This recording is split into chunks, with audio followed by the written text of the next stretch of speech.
And now it is time to close things off. And so I would like to ask if Dr. Gompf would like to come up for some closing remarks. And then the Smelskis. Thank you, Dr. Gompf.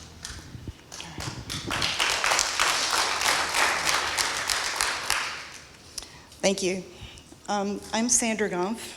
I am an associate professor at USF Health, infectious disease. I'm the chief of infectious disease at the Veterans Hospital in Tampa. And I'm here not so much in my ID capacity, but representing parents who, the public, and parents who have lost children to Naegleria fowleri. One thing that and my comments are going to be brief, but one thing that I'd like to emphasize is how we parents see the word rare. The word rare for us is a 4-letter word, literally. The word rare, when somebody says anything is rare, either to the public or to us as physicians, somebody mentioned the phrase dead stop. Rare in any kind of condition means you don't have to worry about it. It's not going to happen to me. I'm not going to see this ever. Don't need to look for it. So that's something that I think we need to put lower on the list in the conversation when you're speaking to the media, when we're speaking to the public health, and when we're speaking to parents. Now, I'm going to have this problem with this. I'm not good at these. Okay, I'm going to disclose. I was asked to disclose, but I don't have any conflicts of interest. So anyway, anytime you see something in the media about brain-eating amoeba, the word rare is almost always in the title or in the first sentence. And I'm not sure why that is. I guess nobody wants to consider the fact that a child is going to have this horrible thing. Nobody wants to admit that to themselves, but put it a little bit lower in the conversation.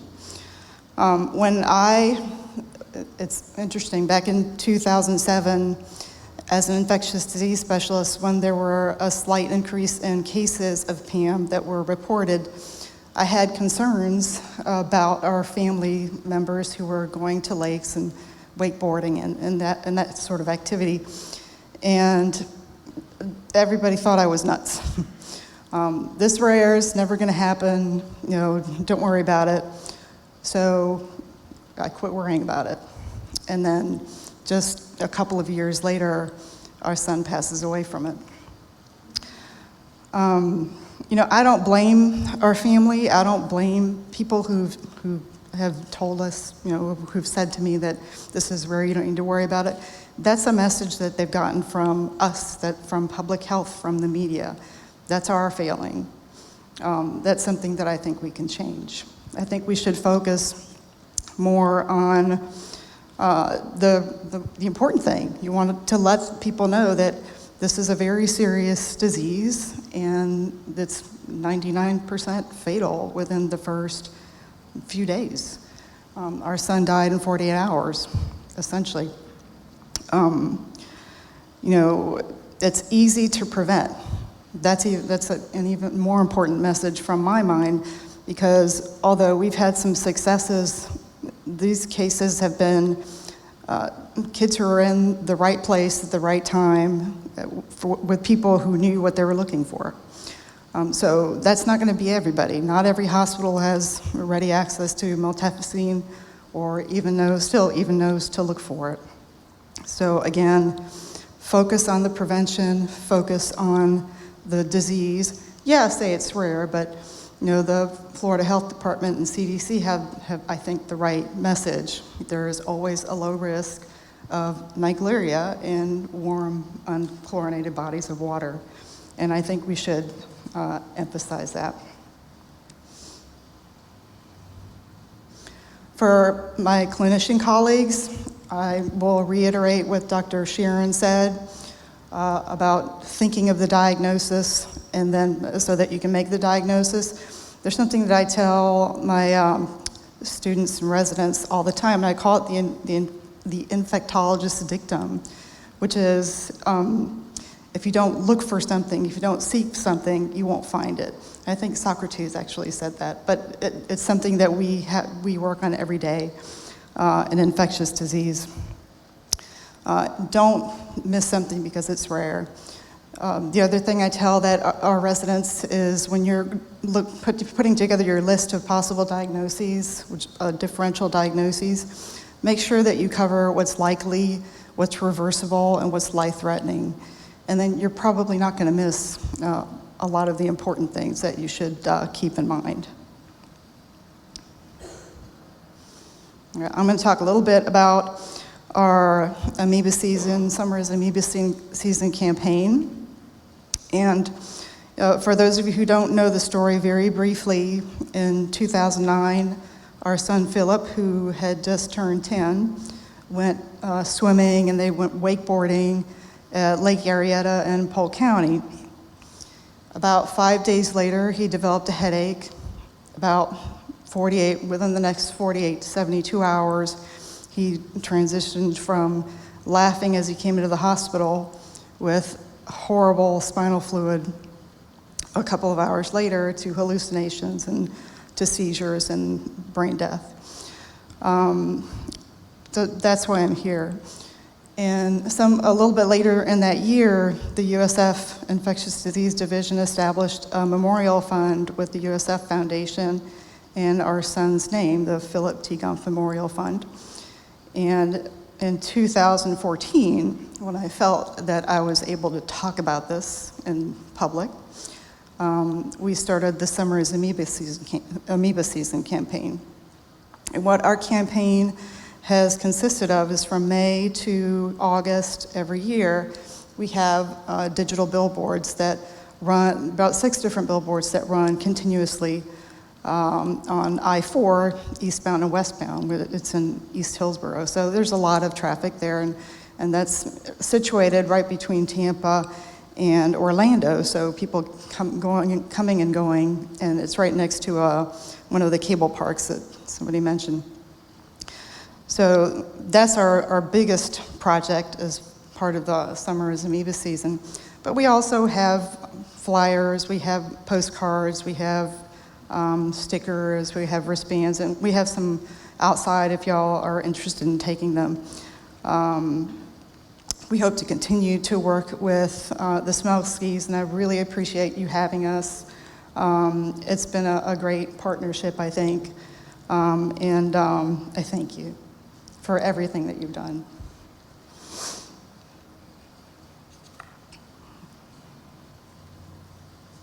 All right. I'd like to tell you a little bit about Phillip. Phillip was very bright. He was the top of his class. He loved to write. He had a wonderful writing voice, and he was funny. He had a really dry sense of humor. He wanted to be a scientist or maybe an engineer. And there's nobody else like him in the world. There never will be. I have a daughter and a son. They remind me very much of him in many ways, but each one of them is absolutely precious and rare. And all of our kids, each one of them, Jordan, Courtney Nash, all of them, each one of them is rarer than Pam. And I think that's something that we all need to remember, that I ask you to remember. When somebody says that Pam is rare and that we don't need to worry about it. I hope that you all take what you've learned here today and what we've discussed as a group and take it out and share it and come up with new ideas. Thank you.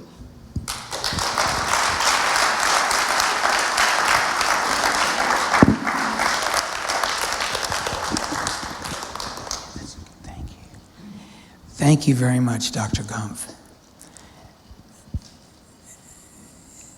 Now I would like to ask Steve to come up, Steve Smelski.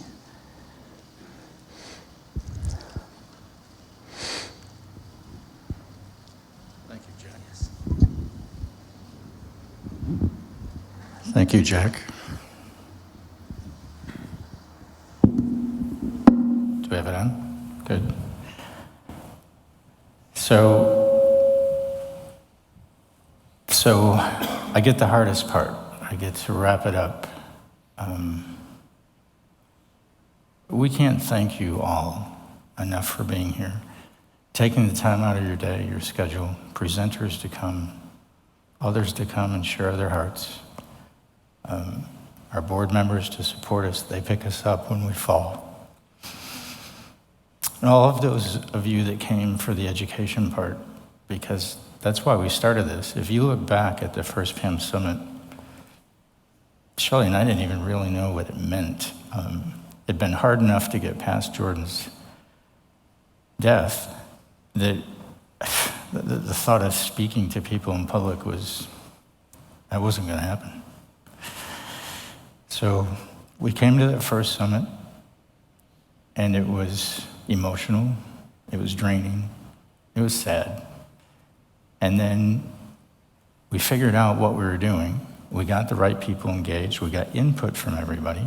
We had great presenters. Some of you have presented at all three, and we thank you for that.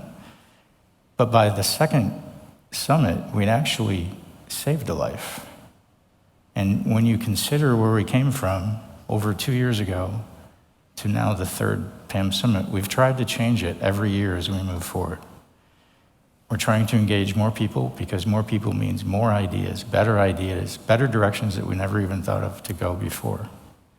So now we have people coming in, and I was blown away by all of these work group suggestions. I mean, none of that came out in the first session, the first summit. So I think if you look at where we've gone over the last 2 years and now to the third one, we're trying to change the format every year for what makes sense, to make it bigger, to go wider, to come up with bigger, better ideas. I probably better get to the 32 slides that I have. I just put together a few pictures of Jordan so you could see what his personality was like. Jordan was probably the most intense little boy I've ever met, because if he didn't want to do something, there was no way you were going to talk him into doing it. It didn't matter if there was a whole army there, he bucked the whole system. So we learned to adapt. Shelly and I both have sales backgrounds, and Jordan became a huge negotiator. I don't know how that happened.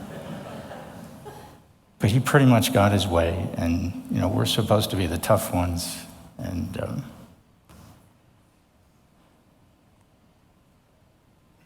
this is what I liked about Jordan. He was flat out, all out.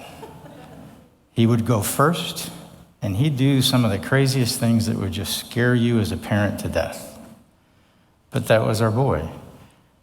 And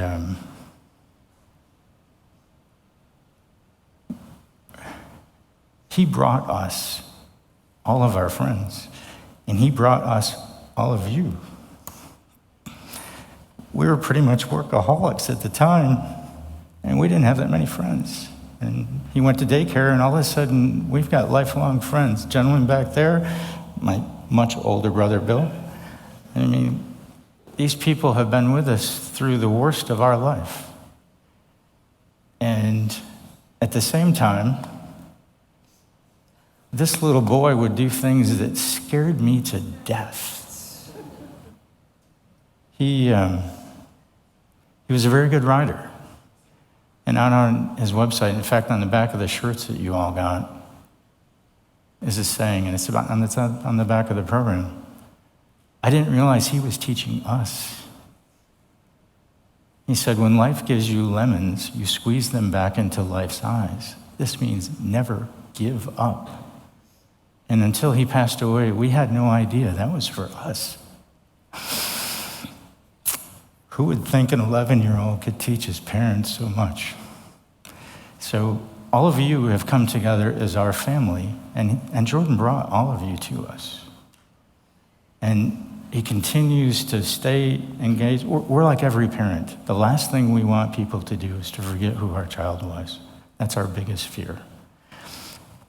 And he keeps bringing more people to us.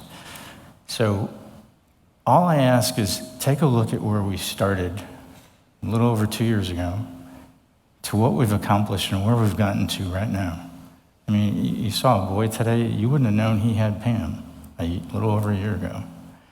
That's you. That's what you have accomplished. Together, we can accomplish an awful lot more. Out of all the kids that we were associated with, Jordan was the one who wanted to go first. He would go first on everything. So since he's teaching me, we're trying to go first. Let's do something that nobody else has done before. You already have. How do we make it bigger? How do we go further? I mean, the ideas you all threw out today, and none of us had thought of that 2 years ago. So together, we can make a difference. This was the last picture we showed at Jordan's funeral.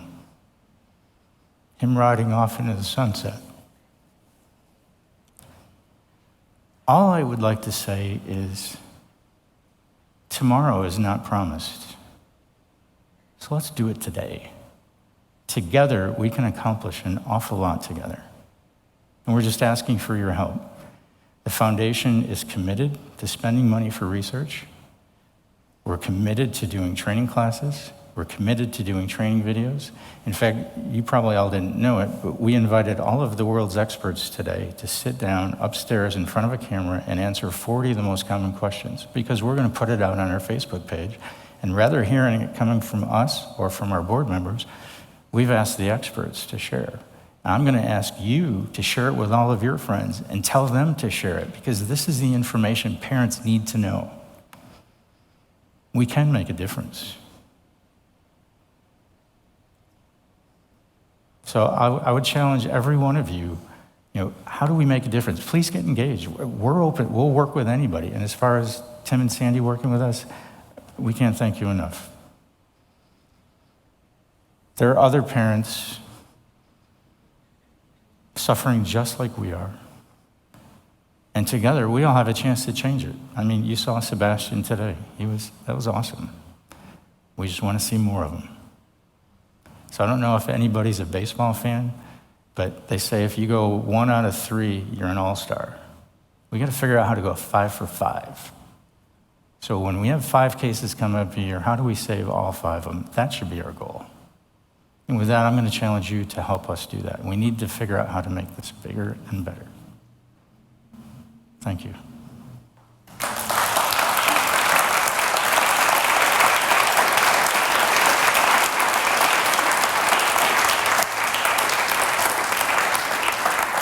Dr. Wadhawan, I wondered if you wanted to come up and just say a final word.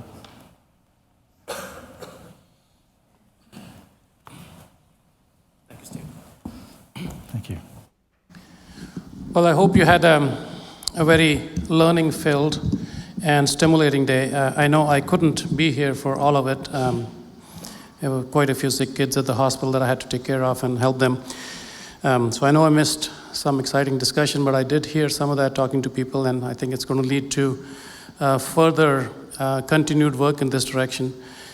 And from, I think, Florida Hospital for Children certainly stands behind the work that you're doing. We have been with you through this journey. We're going to continue to do what we can to help the foundation and certainly people who are interested in helping us with this. And I want to thank all of you for coming here, and hope you have a safe journey back home. We'll see you again shortly.